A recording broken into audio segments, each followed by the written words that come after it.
Satisfaction consists in freedom from pain, which is the positive element of life, meaning satisfaction actually cannot always be considered to be the basic achievement of desires, accomplishment of goals, ambitions, aims, purposes in life, but it's also about achieving the relief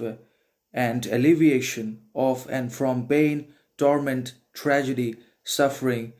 and unnecessary chaos in one's life in one way or another with the application of reason, exercise, caution, discipline, morality, moderation, rationality, logic, and other powerful and critical behaviors in one way or another. So, satisfaction does not always involve desire, pleasure, achievement, comfort, relaxation, but it's also always about removing, reducing pain, tragedy, torment, as much as we possibly can on the basis of our own sovereignty, solitude, distinction, quality, virtue, and essentially everything else that we have either within ourselves or that we just have to develop, grow, cultivate them through more and more experiences, observations, pains, ambitions, desires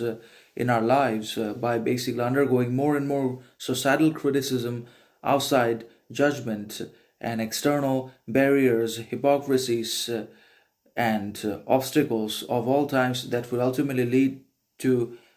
the achievement of satisfaction in which we do not necessarily have or we do not necessarily possess a lot of wealth, riches, fortunes, success, fame, validation, approval in our lives, but we will have definitely alleviated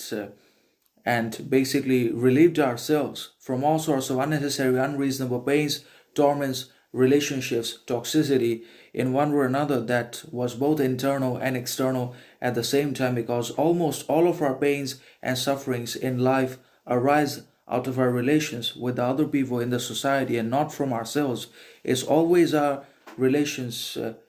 and expectancies and desires towards the others that causes not only dissatisfaction but also great pain, because others do not reciprocate back to us our energy. What we give to them